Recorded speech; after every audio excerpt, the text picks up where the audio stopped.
Hello and welcome back. This is Gina and this is my YouTube channel, The Journey Home with Gina. Super happy to have you here today. This channel is ultimately, it's about self-love and all of the beautiful gifts that come into your life when you are in a healthy state of self-love. And I'm going to be talking about a number of different types of topics on this channel over time. So I hope that this channel brings you inspiration and ways to grow and move forward in your life in the way that you are looking for. And I believe that the most important thing in your life is your relationship with yourself, and thus the name, The Journey Home. I think it's super important that you feel whole and complete within yourself. And when you can achieve that state, your life becomes amazing. It becomes fulfilling. All the relationships that you want, the money, the health, the activity, the social life, the vacations, all of that stuff is available to you when your internal energy is an energetic match for those things that you want. So today I'm going to look at a very specific topic about people who trigger you.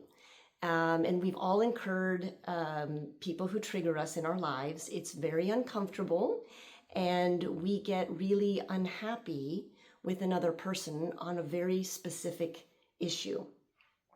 So we've all had people who trigger us, and I want you to know that that trigger is actually a gift.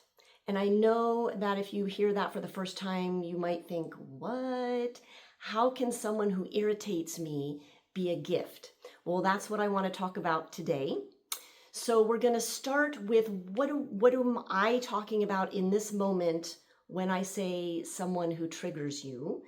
I'm talking about not just someone who you might label as a jerk or is just an unkind person. This is someone who really rubs you the wrong way, such that it is highlighting something that you don't like about yourself.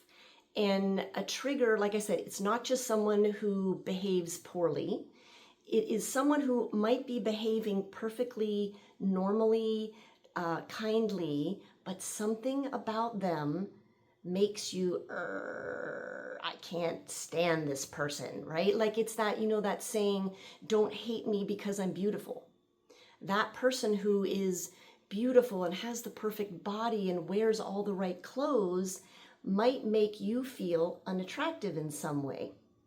And so their beauty triggers you and it makes you feel unattractive. Okay, that's a trigger. So again, not just someone who's a jerk, someone who's stirring up stuff inside of you that makes you feel bad about yourself. Okay, that is what I'm talking about as a trigger. And we've all been triggered by someone in our lives. So like I said, I want to tell you how this is actually a gift to you. A trigger is going to make you feel bad about yourself in some way. And it's not always obvious what that actually is. Like they might make you angry at them, but that might not be what's going on internally for you. It's something totally personal and specific to you. So a couple of years ago, I was already on my self-love journey, and someone said to me, Gina, people who trigger you, that's about you. It is not about the other person at all. And I was like, no, I disagree with that. Like I've always hated arrogant people, right? And an arrogant person is very readily identifiable. They walk into a room and they just have this air about them that says, you are a bug and I'm going to squash you because I can, right? That kind of an attitude. You've probably encountered people who fall into that category. I hate those people. And so I was talking to this person, they're like, Gina, that's not about them. That's about you. And they're like, I don't know how. Somehow it's about you. And I thought, no, it's really not. They're just, an arrogant person who thinks they're better than everybody else.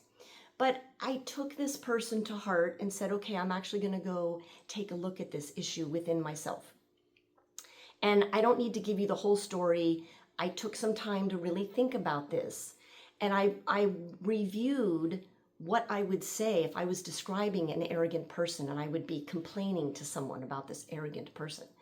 And one of the things that I would say after I'm sort of done complaining, I would say, gosh, but it must be nice to feel that good about yourself. Oh, ding, ding, ding, light bulb.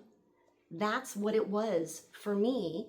It's not that they are unkind and take advantage of people. What was poking at me is that I knew I had no self-confidence, and I envied their self-confidence.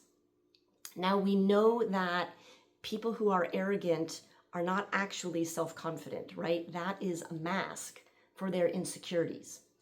But they appear to have oodles and oodles of, they have too much confidence.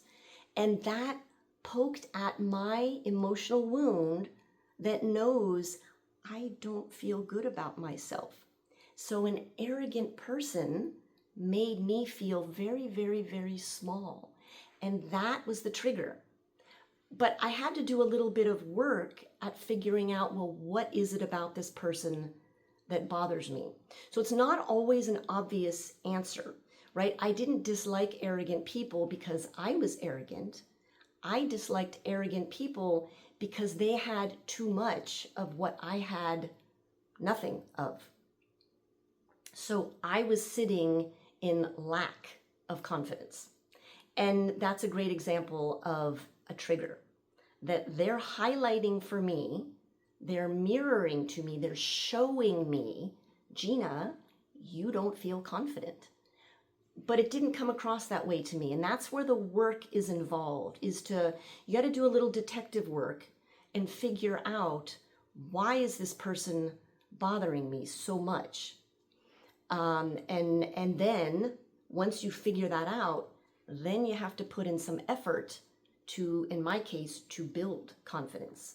And that, of course, takes time and effort. So a trigger is not something that you're gonna resolve in the space of a week or two. Triggers are often going to take many months, if not potentially a year or two. So I know that that's not what you want to hear. We want to be able to work through our emotional issues quickly. They just don't change quickly. So I'm not going to, there is a reason why they take time. I'm not going to talk about that on this particular video. It has to do with your subconscious program. I'm pointing back here as my subconscious. I don't know where it actually is in my brain, but that's sort of my cue for the subconscious mind. Subconscious mind is holding some sort of limiting belief about yourself. And that trigger from that other person is poking at that self-limiting belief. And it's an emotional wound that has probably occurred most often in our early childhood. Not always, but most of our triggers stem from something that happened early in our childhood. So that's what a trigger looks and feels like. And I want to talk a little bit about why this is a gift. It's a gift because it's highlighting for you an area that you don't feel good about yourself in. There's some lack of self-love in a specific aspect of life. In my case, in this example I gave you, is around confidence. Confidence, of course, is a huge issue. It's not one little tiny aspect of life. It involves my whole sense of self-worth.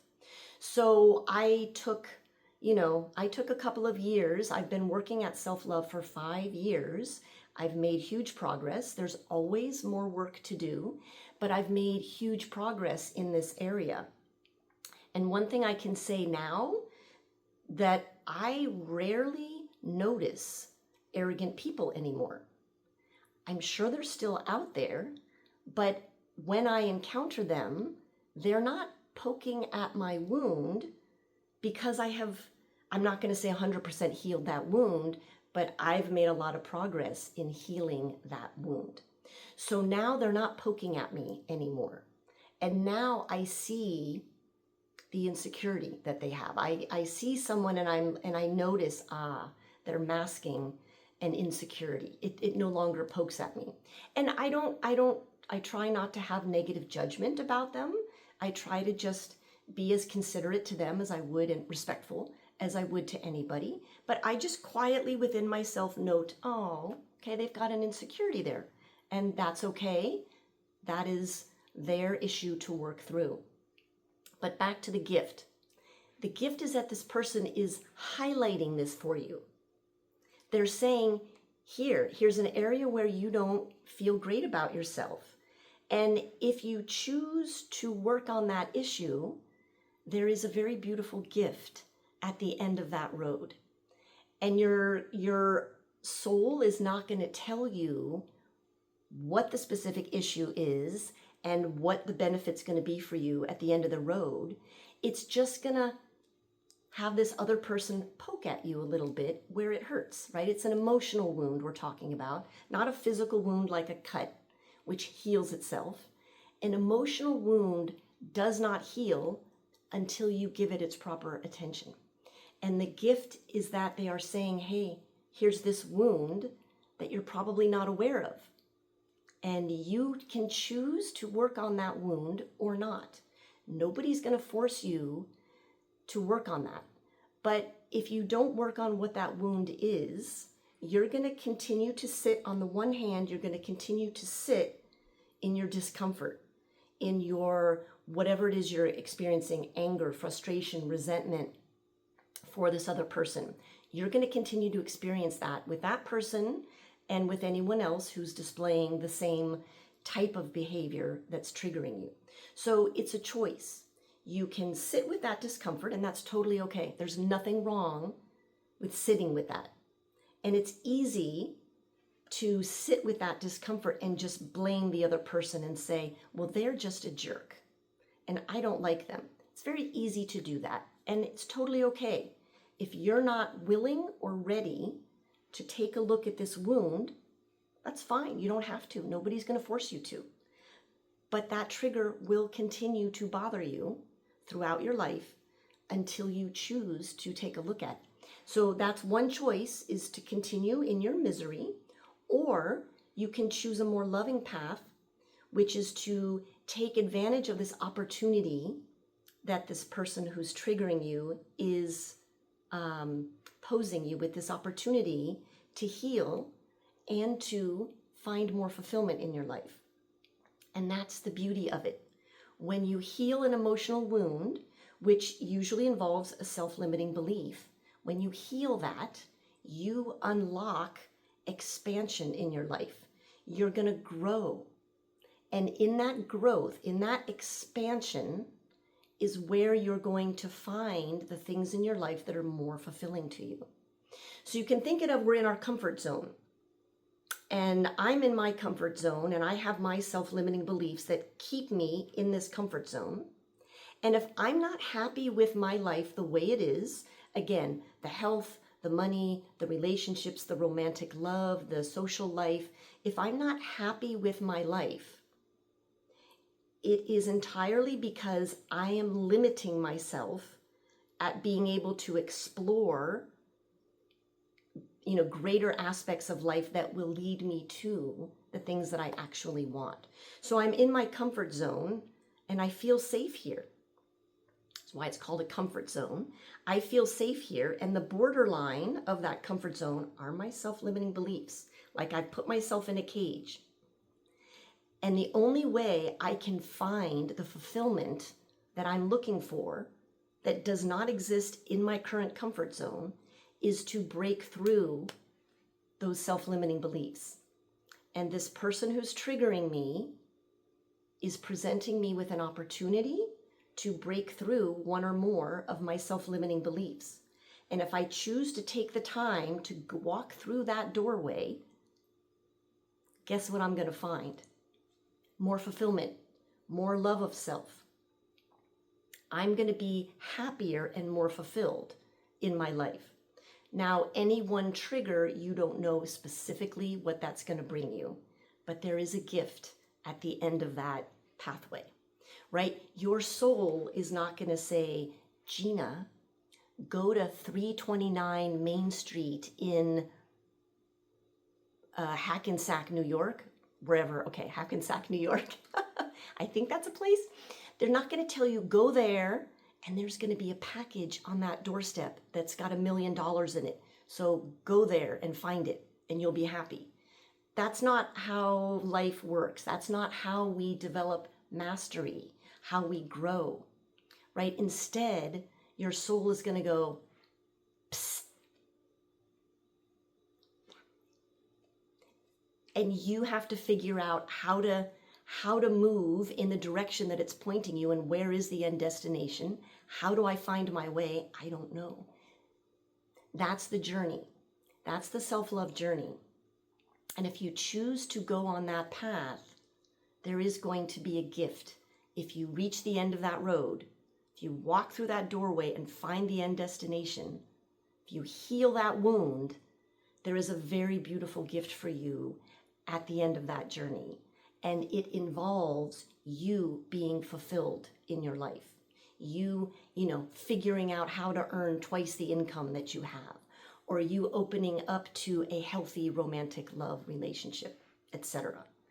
So the person who's triggering you is actually offering you a key. It's not a comfortable key, but it is a key that will open a door that will take you to some very beautiful destination for you. So next time you are triggered by someone, stop and ask yourself, okay, I'm not comfortable here. I don't like what they're doing, but what is this here to show me? How can this person help me learn to love myself better? How can this person help me to a more fulfilling life? Now that's a beautiful gift, isn't it? So I would love for you to see that person in that light. And maybe if you're willing, if you're ready and willing, try walking through that door and see what happens. Now, another aspect of this that I want to talk about is sometimes we feel like, oh, I'm just being petty. This is stupid. I'm being ridiculous. This really should not bother me. Well, I got news for you. It's not stupid and ridiculous. If it's bothering you, then it's bothering you. And you deserve to heal that wound and have that person or situation not bother you anymore.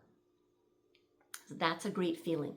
I've had many moments over the last 5 years where I have had chance to witness how I respond differently to life. And boy, is that a great feeling when I respond to something and then a minute or two later and I'm like, oh, that's not how I used to respond. Oh my gosh, I'm making progress. It feels amazing. And so however you feel, if something makes you feel small, don't discount it. Don't belittle yourself. You deserve, you are worthy of being able to not feel small and petty. If it's bothering you, it's bothering you. And don't tell yourself, I'm not worthy of getting over this. You are worthy of getting over this. Don't let anyone else invalidate your feelings. If you are feeling it, it is real for you. And that's all that is necessary to be reason to pursue whatever that issue is for you. If you want to have a more fulfilling life, then you deserve to work through any emotional wound, no matter how small or petty you might think it is.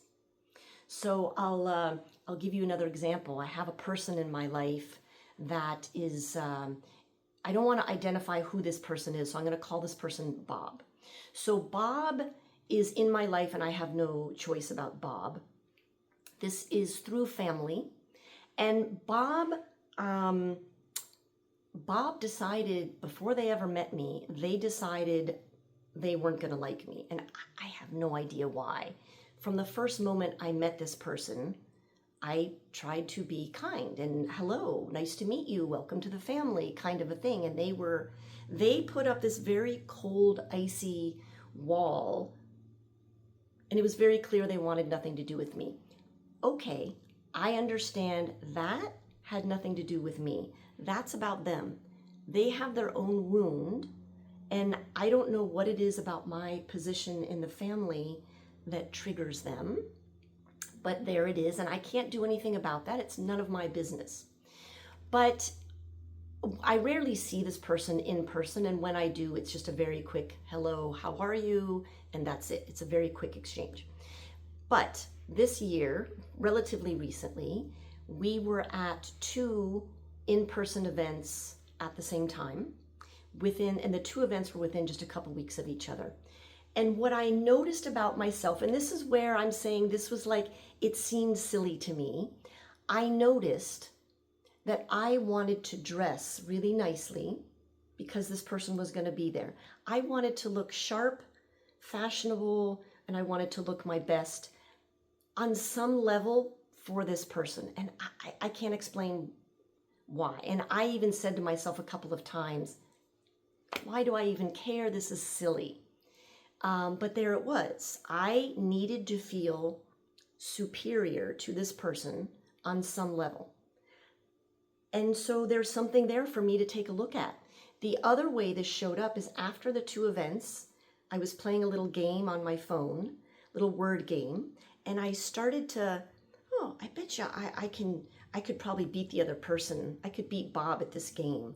I'm probably faster than Bob is. And again, I thought, this is silly.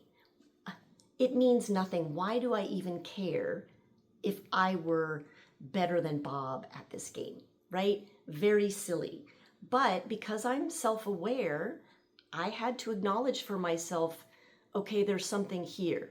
This person is poking at some kind of a wound for me, and I didn't know exactly what it was. I was sure it had nothing to do with how I dressed or how I looked or how smart or how quickly I could play this word game. I knew that's not what it's about. That's how it's bubbling up to the surface for me, but ultimately that is not what it was about.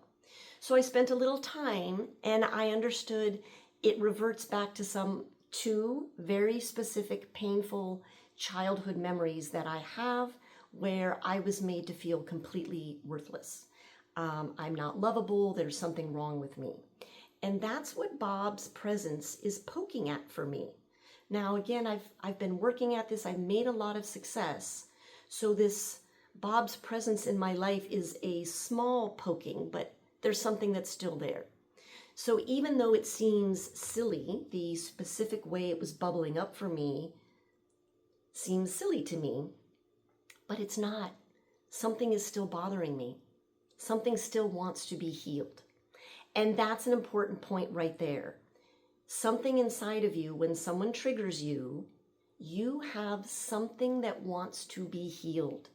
You have a wound that feels neglected or abandoned or unseen, and it wants your attention. That's why it's coming up in these ridiculous little ways. It's quietly saying, hey, psst, I don't feel good.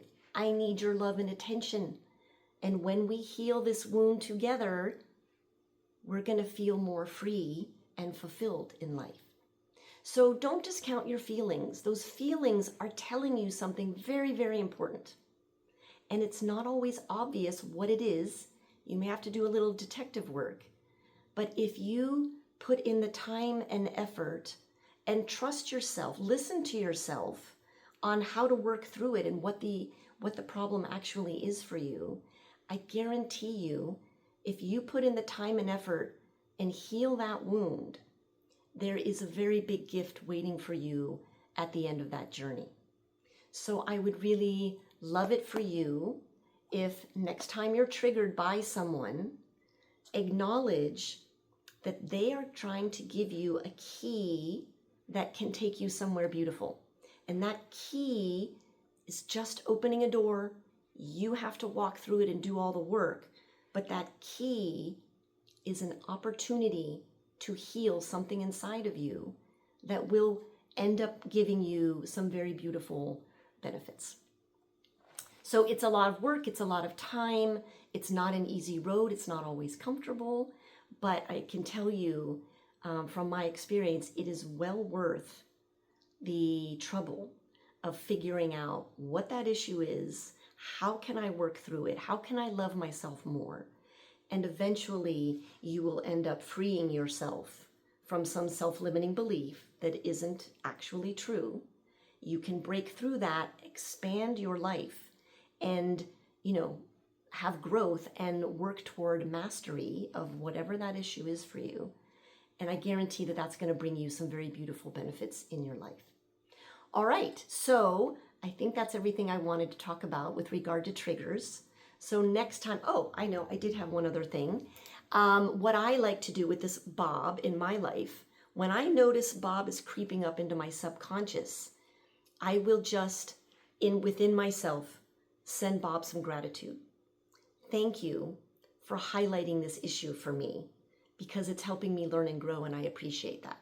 So I can do that. And I also recognize that on a soul level, in my specific instance here with Bob, because apparently we are both poking each other, I have no doubt that Bob and I have a soul contract to do this for each other in this phase of our lives.